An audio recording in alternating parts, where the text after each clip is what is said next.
போகிற போக்கிலேயே இலக்கிய இன்பத்தை அனுபவித்தவர்கள் இந்த நாட்டில் வாழ்ந்த புலவர்கள் ஐயா. இலக்கியங்கள் என்பது எப்படி பார்த்தாலும் எல்லா காலத்திலும் அதை படித்து இன்புற்றால்தான், என்னுடைய அணைத்தலைவர் சொன்னது மாதிரி, படித்து இன்புற்றால்தான் அதை நாம் பின்பற்ற முடியும் என்று சொன்னதையே வழிமொழிந்து இலக்கியங்களை நாம் கற்பது இன்புற்று மகிழவே இன்புற்று மகிழவே என்று சொல்லி வாய்ப்புக்கு நன்றி பாராட்டி இடம் பெயர்கிறேன். நன்றி, வணக்கம். ரொம்ப அழகா பாடுறாங்க, நல்லா உச்சரிக்கிறாங்க. பட்டிமன்றத்தில் அது ரொம்ப முக்கியமாக வேணும். ஏன்னா தமிழுக்கு அழகு என்ன தெரியுங்களா, அதனுடைய உச்சரிப்பு தான். அதுவும் அந்த பக்கம் சினிமா பாட்டும் பாடுறாங்க, இந்த பக்கம் திருப்புகளும் பாடுறாங்க. இது சாதாரண வேலை இல்லை. சிலருக்கு இது வந்தால் அது வராது, அது வந்தால் அது வராது. அருமையான வார்த்தைகளை அழகாக சொல்லி, அது குழந்தைகளை ஈர்க்கிற பாட்டு பாருங்க எப்படின்னு சொல்லி. இந்த மாதிரி சொல்லி கொடுத்தா தான் பிள்ளைகளுக்கு விடுகதைகள் இதெல்லாம் புரியுங்க. கேள்வி கேட்டு பதில் சொல்கிற மாதிரி இருக்கணும். நிறைய என்ன போச்சுன்னா டுங்கில் டுங்கில் லிட்டில் ஸ்டார் அப்படிலாம் சொல்லி கொடுத்த பிறகு யார் நாட்டு பாட்டையே கொண்டு நம்ம பாடிக்கிட்டு தரோம். எதுக்காக நம்மகிட்ட பாட்டு இல்லையா சொல்லுங்க பார்க்கலாம். ரொம்ப அருமையாக குழந்தைகளுக்கானது எது, இளைஞர்களுக்கானது எது, அந்த காலையில் ஏன் அவர் அவ்வளோ அவசரப்படுறாருன்னா, காதலிக்கிற ஒருத்தனுக்கு அந்த அதிகாலையில் சீக்கிரம் எழுந்து வேகமாக போய் பார்க்க போகணுமா, அதுக்காக அந்த மாலை வரக்கூடாது, இது வரக்கூடாது, அது வரக்கூடாது, எல்லாம் இருக்கணுங்கிற விஷயத்த ஒரு கவிஞனுடைய உணர்வோடு ரொம்ப அருமையாக சொன்னாங்க. அவர்களுக்கு நம்முடைய பாராட்டுக்கள். 4 பேருக்கும் நல்லா நீங்கள் ஒரு கைதட்டை கொடுத்துருங்க. அவ்வளோதான், முடிஞ்சிச்சு. இப்போ நம்ம தீர்ப்புக்கு வந்துடலாம்.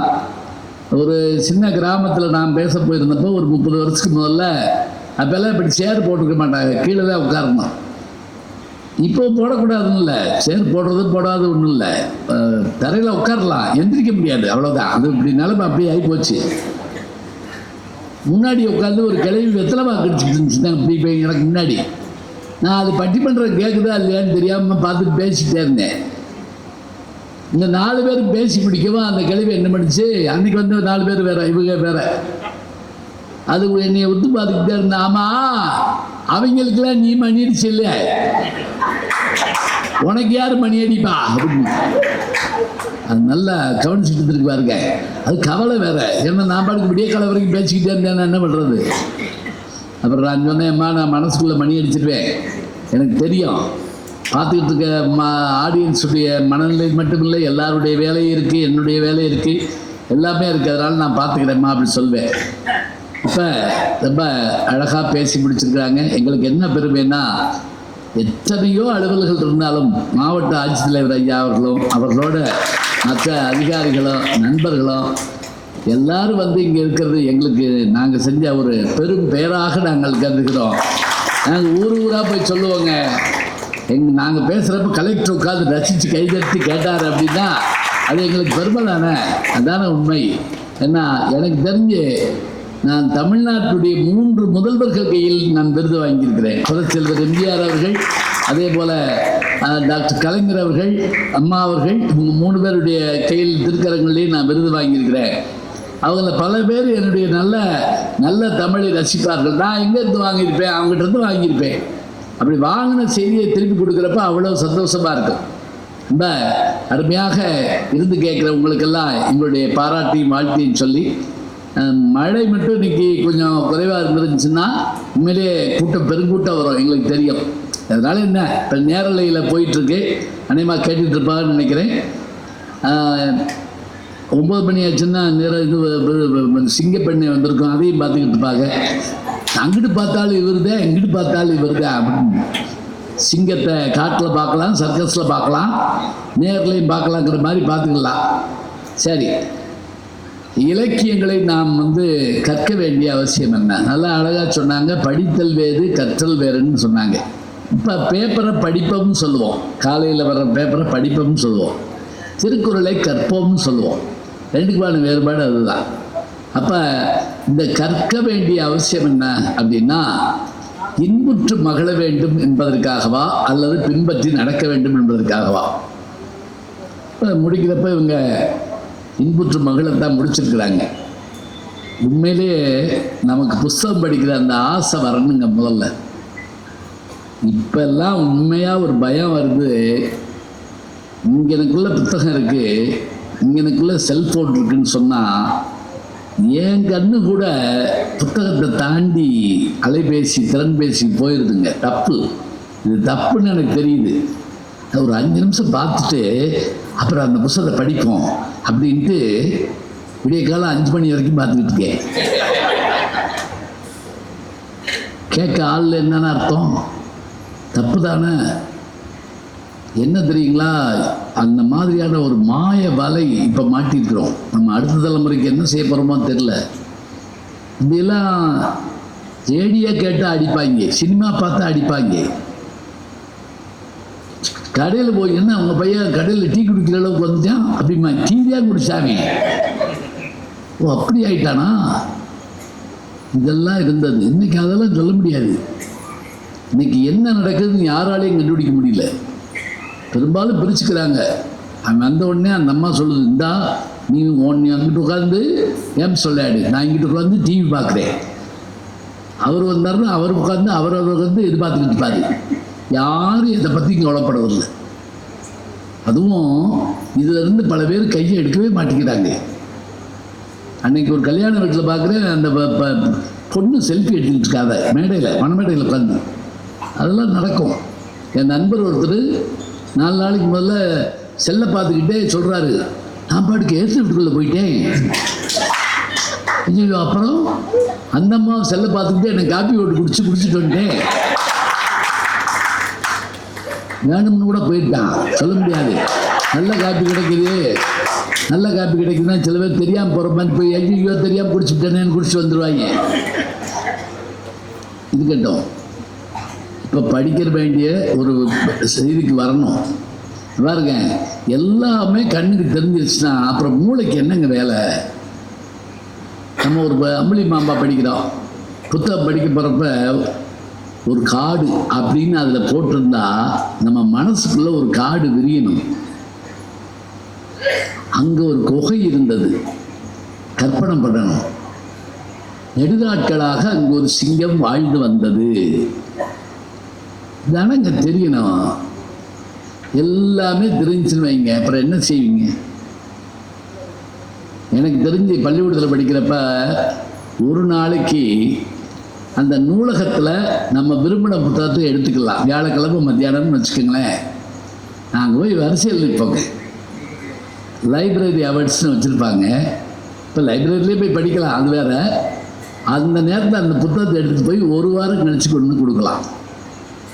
அதை முட்டி மோதி ஓடி கரெக்டாக நமக்கு வேண்டிய புத்தகத்தை முன்னாடி இருக்க எடுத்துருக்கா. பார்த்துருக்கீங்களா? நீரே போயிடும். இந்த கல்யாண வீடுகளில் பரிமாறிக்கிட்டே வருவாய், நம்மகிட்ட வந்து தீந்து போயிடும். பார்த்துருக்கீங்களா?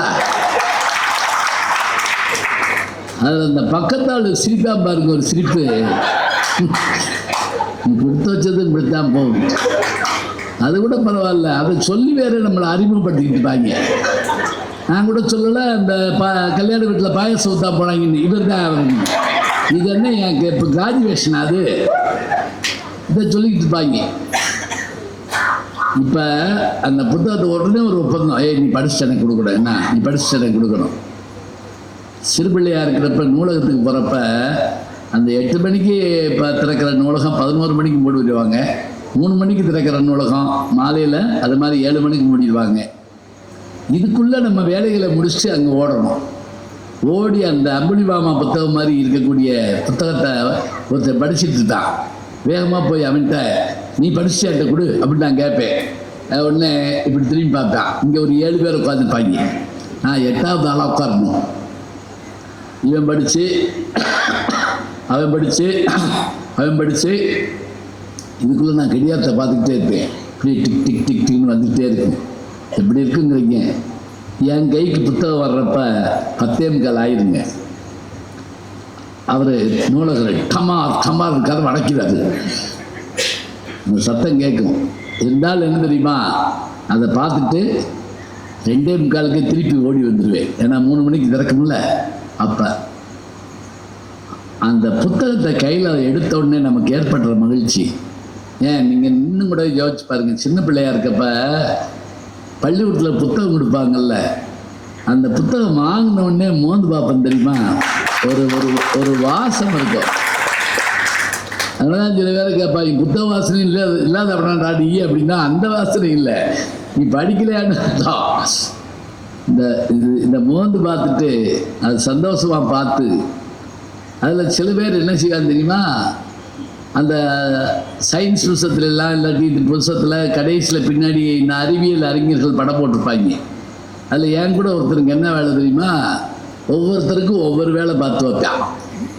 தாடி இல்லைன்னா தாடி போடுவேன், மீசை இல்லைன்னா மீசை போடுவேன், கண்ணாடி இல்லைன்னா கண்ணாடி போடுவேன், தொப்பியெல்லாம் போட்டு விட்டுருவாங்க. நம்ம திடீர்னு புத்தகத்தை எடுத்து பார்த்தா இது எதுவுமே நம்ம இதில் இருக்காது. அவன் புது புத்தகமானு பார்த்தா அவன் பண்ணுற வேலை அதெல்லாம் இத்தனையும் நடக்கும். அந்த புத்தகத்தோடு நமக்கு இருக்கிற அந்த உறவு இருக்கு இல்லையா, உன்னோடு எமக்குங்க இந்த உறவு ஒழிக்க ஒழியாதேன்பா ஆண்டாள். இற்றைக்கும் ஏழையில் பிறவிக்கும் உண்டனோடு உற்றோமை யாமும் உமக்கே யாம் ஆட்செய்வோம் மற்றையம் காமங்கள் பாக்கியோடு ரொம்பாவாய்னா, அந்த புத்தகத்தை அப்படி விரும்பணுங்க, அப்படி ரசிக்கணும், அப்படி படிக்கணும். அந்த படிப்பும் அந்த இன்பமும் மகிழ்ச்சியும் தான் நமக்கு அத்தனை இன்பத்தை.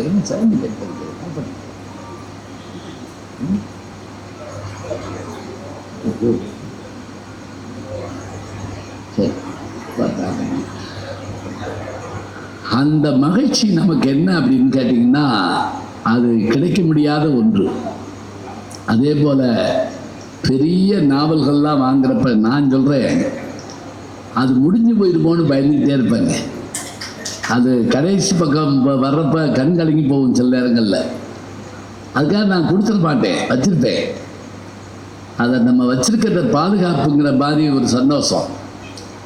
எங்கள் வீட்டில் நான் வீடு கட்டுறதுக்கான காரணமே என்னென்னா, சொல்ல வந்தாலே எங்கள் அப்பா கட்டுற வீட்டுக்கு இந்த வீட்டு எதுக்கு நான் கட்டுறேன்னா, முக்கியமாக நான் வச்சுருக்க நூலகத்துக்காக, என்னுடைய நூல்களை பாதுகாக்கிறதுக்காக ஒரு நூலகம். எங்கள் வீட்டோட பேர் அமுதகம்னா, எங்கள் வீட்டோட நூலகத்துக்கு பேர் என்னென்னா அமுதகத்தின் அறிவகம் அப்படின்னு என் நண்பர் மகேந்திர பாபு அவர் அந்த புத்தகங்களில் அடக்கி கொடுக்குறப்ப மாணவர்களோடு இந்த பேர் வச்சார், அமுதகத்தின் அறிவகம் அப்படின்னு.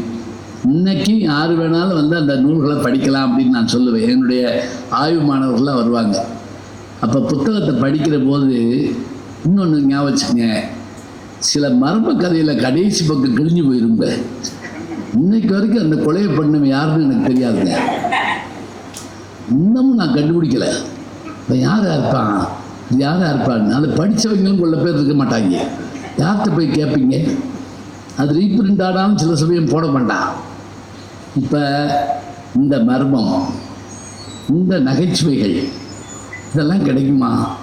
ஆனந்த விடம் இந்த காலத்தில் தீபாவளி மலர் வந்துச்சுன்னா வெடி விடுறோமோ இல்லையோங்க, அந்த அகலமான புத்தகத்தில் இருக்கிற படமும் சிரிப்பும் கற்றையும் படித்தோம்னா, அதே அப்பா ஒருத்தர் திண்ணையில் உட்காந்துருப்பார், அவருக்கு ஏற்றாப்புல இன்னொருத்தர் உட்காந்துருப்பார்.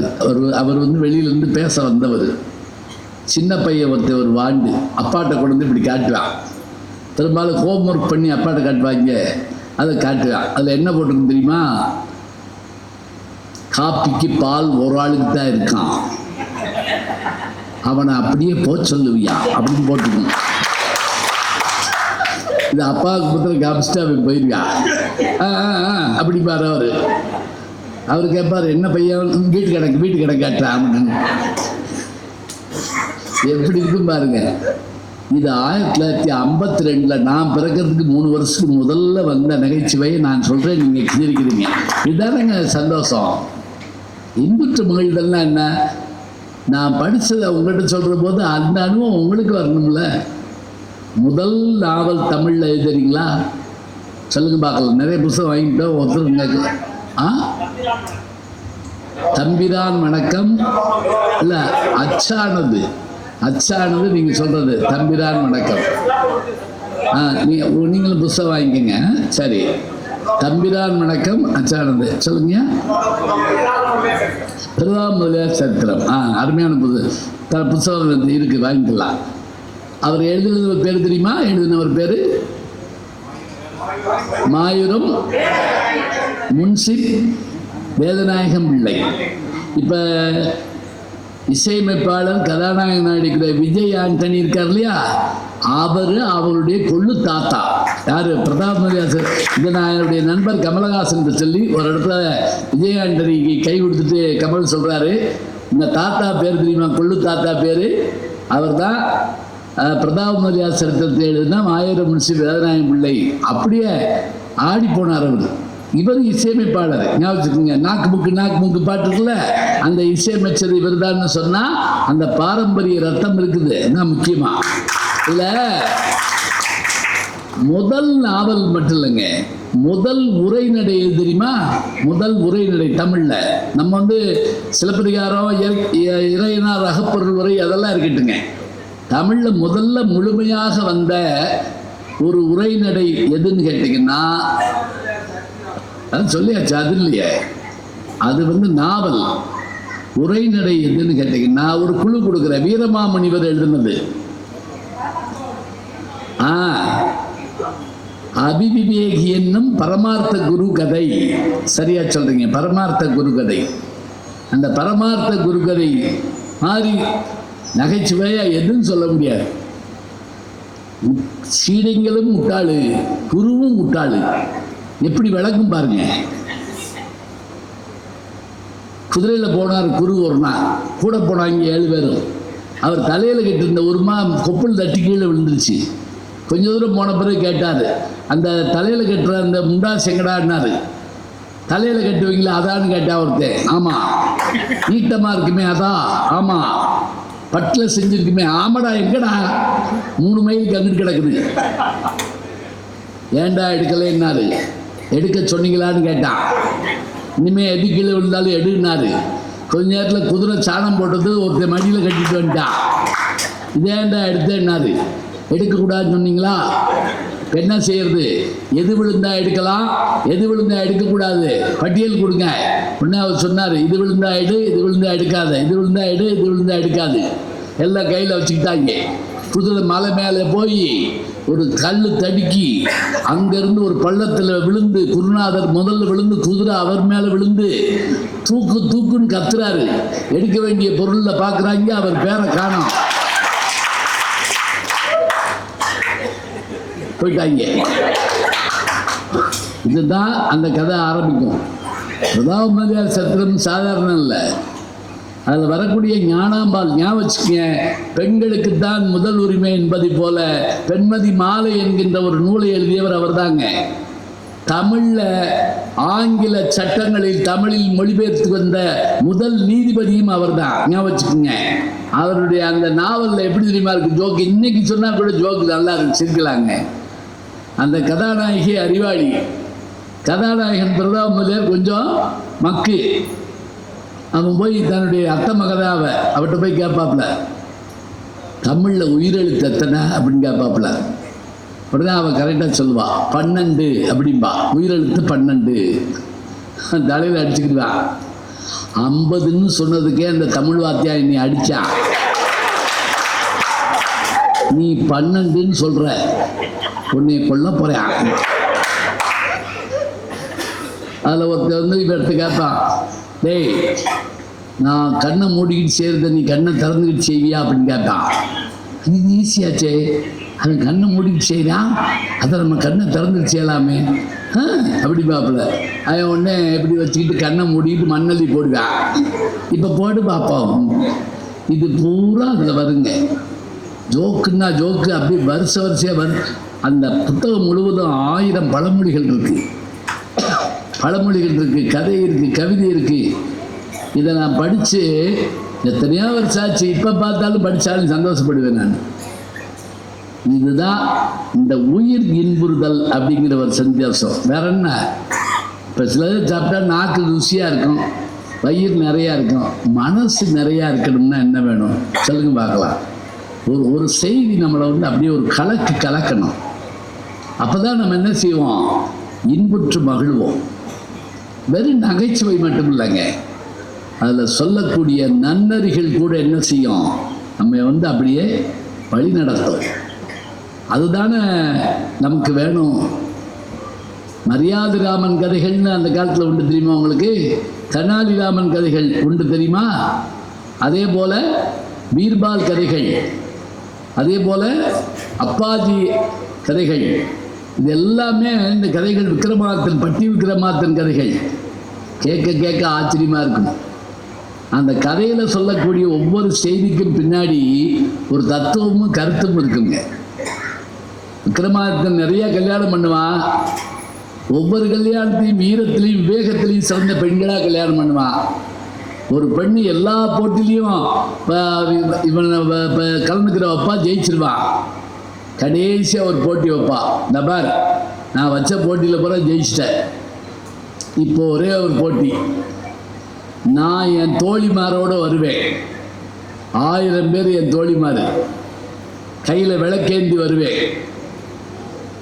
நீ என்னை பார்த்ததில்லை, நான் உன்னை பார்த்துருக்கேன், ஏன்னா மாடியிலேருந்து பார்த்துருக்கேன், நீ என்னை பார்த்ததில்லை. நான் யாருன்னு கண்டுபிடிச்சேன்னா என்னை கல்யாணம் பண்ணிக்கலாம். உடனே விக்ரமாதித்தன் என்ன பண்ணுவான் தெரியுமா? பக்கத்தில் இருக்க வேதாளம் ஒரு ஸ்பிரிட் ஒன்று கூட வேலையும் அதுகிட்ட கேட்பான், அவளை எப்படி கண்டுபிடிக்கிறது? அது சொல்லிச்சு, ஒன்றும் இல்லை, அந்த 1000 பேர் விலை கொண்டு வர்றாங்கல்ல, நான் ஒரே ஊதில் அம்பட்டி அமர்த்தி விட்டுறேன், திருப்பி பொருத்துவாங்கல்ல, அப்போ கண்டுபிடி. அதே மாதிரி அவங்க 1000 பேர் ஒயிட் அண்ட் ஒயிட் போட்டு பாரதி ராஜா படம் மாதிரி வந்துக்கிட்டு இருக்காங்க. எல்லாரும் அது அரண்மனை அழகிகள் எப்படி இருப்பாங்க பாருங்க. அழகிகளை கண்டுபிடிக்கவே முடியாது, எல்லாரும் ஒரே மாதிரியே இருக்காங்க. எல்லாரும் வர்றாங்க. இந்த வேதாளம் ஒரே ஊதில் அம்பட்டி அமர்த்தி விட்டுச்சு, திருப்பி எல்லாரும் பொறுத்துறாங்க. விக்ரமாதித்த வேகமாக ஓடி 3வது வரிசையில் 8வது அடிக்கிற பொண்ணை பிடிச்சாங்க, ஐயா நீதான் அப்படின்னா. அவள் அரண்டு போனான். அவள் தான் உண்மையான இளவரசி. எப்படி கண்டுபிடிச்சா? இதுதான் கேள்வி. இந்த கேள்விக்கு பதில் சொல்லலைன்னா தலை வெடிச்சு போகும். அதில் வருது, நீங்கள் ஒன்றும் பயப்படாதீங்க. எப்படி கண்டுபிடிச்சா?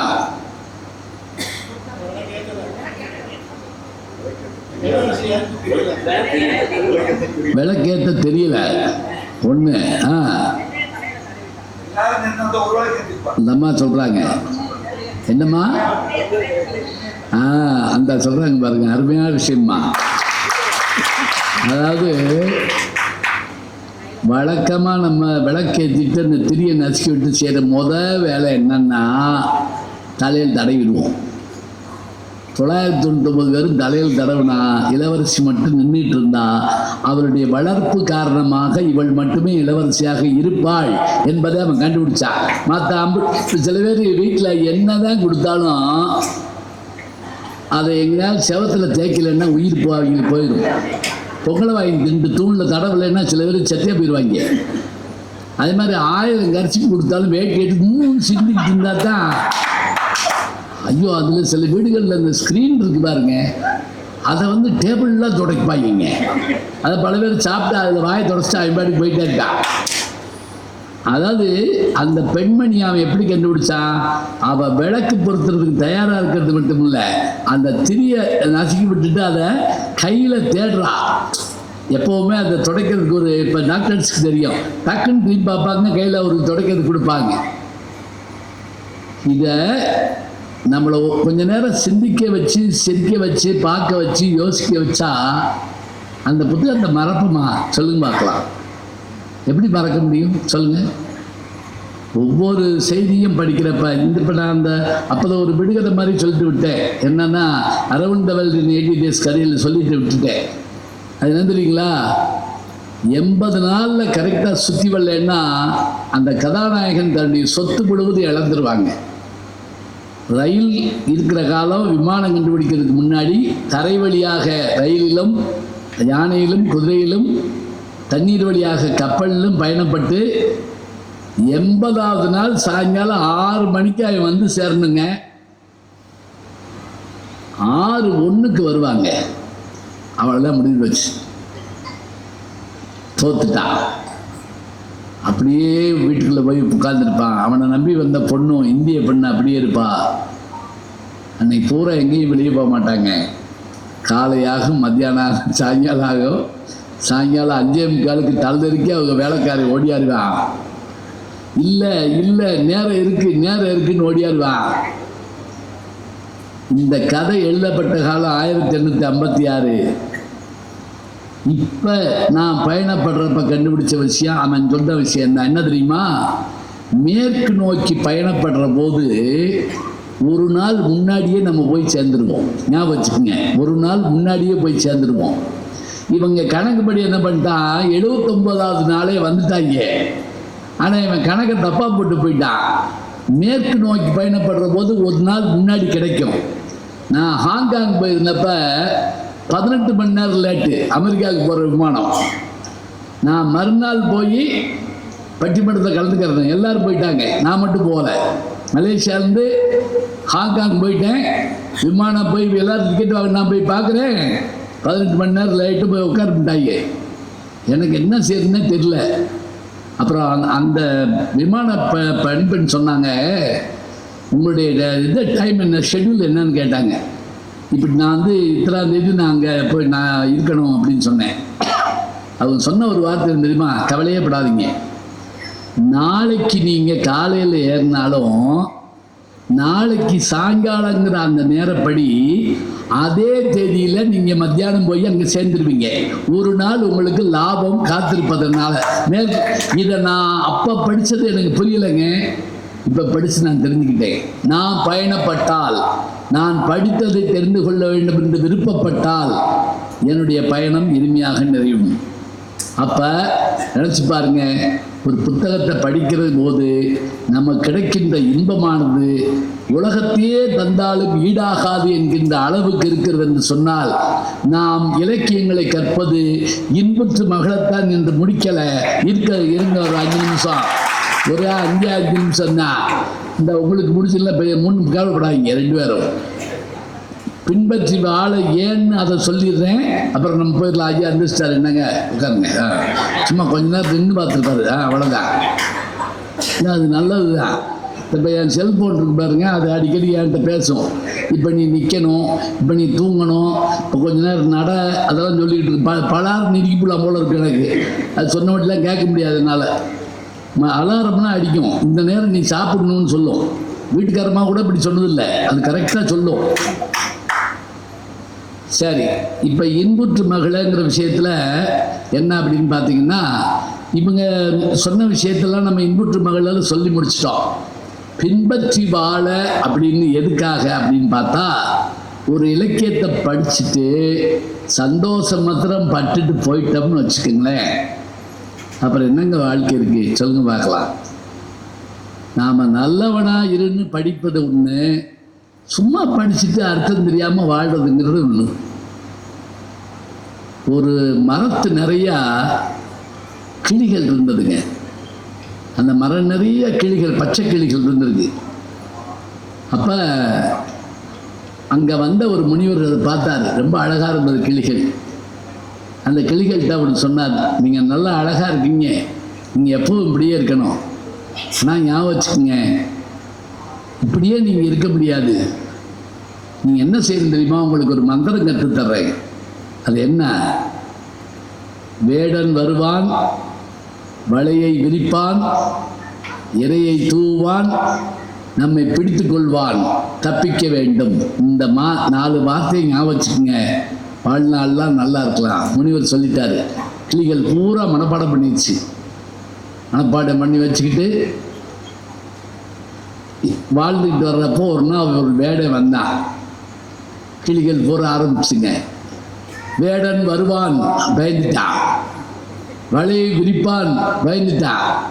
இரையை தூவான், சுருட்டிட்டு ஓடிய போயிட்டான். அப்பா எவ்வளோ விவரமாக இருக்கு கிளிகள்லாம், பூரா தெரிஞ்சு வச்சிருக்கேன். ஒரு வாரம் பார்த்தான், என்ன வேணாலும் சொல்லிட்டுடா அப்படின்ட்டு திருப்பி வந்தான். வேடன் வருவான் வந்துச்சுங்க, சொல்லிச்சுங்க, சொல்லிக்கப்போ அப்படின்ட்டு வலையை விரிச்சா, இறைய தூங்கினா. அந்த கிளியில் என்ன பண்ணுச்சு? வேடன் வருவான், வலையை விரிப்பான், இறையை தூவான் சொல்லிக்கிட்டே கீழே வந்து அம்புட்டும் அந்த இறையை தின்னு அம்புட்டு பாடிக்கிடுச்சு.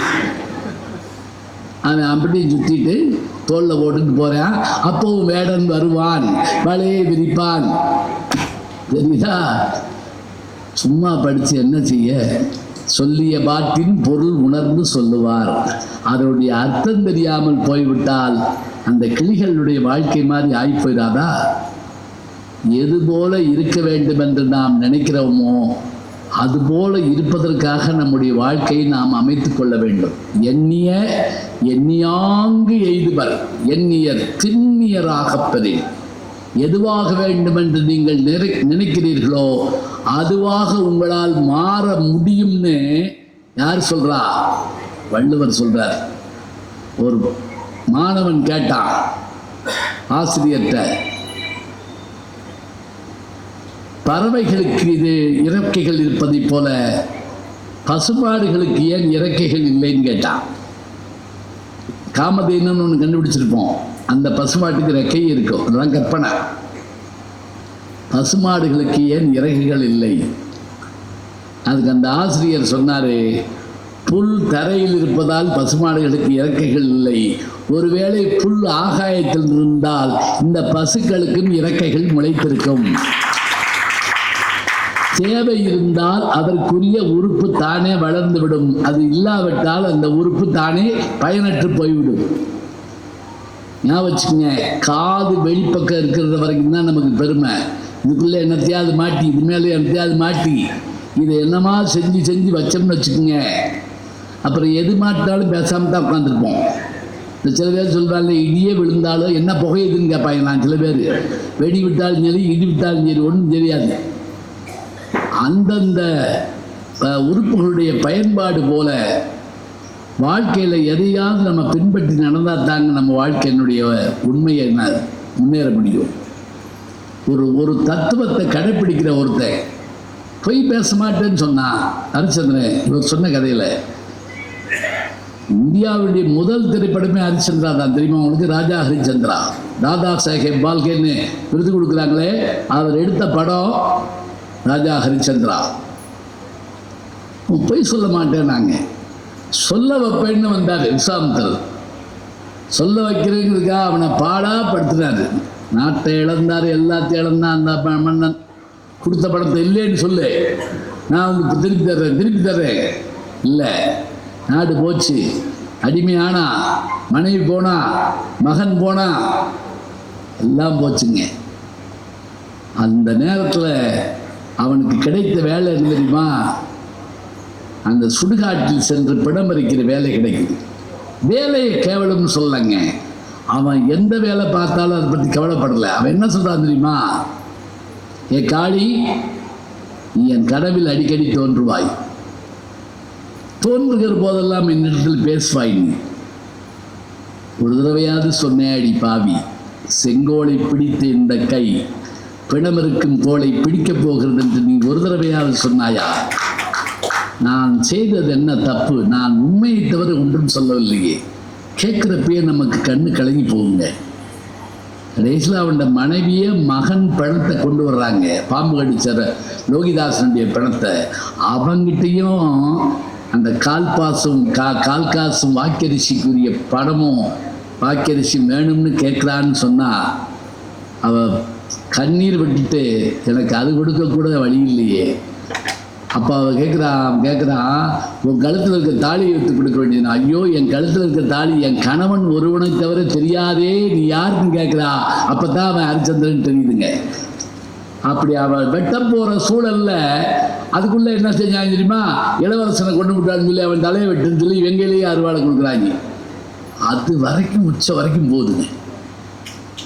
கடைசி நேரத்தில் அவன் காப்பாற்றப்படுகிறான்ங்கிற விஷயம் வர்ற போது நம்ம நினச்சி பார்க்குறோம், இத்தனை பெரிய மாற்றம் நிகழ்வதாக இருந்தால் பொன் சுடப்படும் போதுதான் விளிரும், சங்கு சுடப்படும் போதுதான் ஒளிரும், சுட சுட வெண்மை தரும், சங்கு சுட்டாலும் வெண்மை தரும் சொன்னால் நம்ம தீட்டப்படுறோங்க. கவலைகள் வர்ற போது நம்ம தீட்டப்படுறோம், சங்கடங்கள் வரும்போது நம்ம என்ன செய்கிறோம்? வறுக்கப்படுறோம் சில நேரங்களில். அப்படி நேரங்களில் என்ன செய்யணும் தெரியுமா? நான் படித்த இலக்கியம் தான் கை கொடுக்கும். 2 வரியில் சொல்லுவான் சினிமா பாட்டில். அந்த நல்ல ஒத்துமையாக இருந்த குடும்பத்தை உள்ளே புகுந்து ஒருத்தங்க எடுப்பாங்க. எம்ஆர் ராதா அந்த வேலையை அந்த குடும்பத்தை பிரிக்கிறப்ப அப்படி 2 குத்துவிளக்கு எடுத்து அப்படி பிரிச்சு பாருங்க. மந்தரையின் போதனையால் மனம் மாறி கைகேயி மஞ்சள் குங்குமம் இழந்தாள். ராமாயணம். வஞ்சக சகுனியின் சேர்க்கையால் கௌரவர்கள் பஞ்சபாண்டவரை பகைத்து அழிந்தார். மகாபாரதம். 2 வரி 2 காப்பியை முடிஞ்சு போச்சு.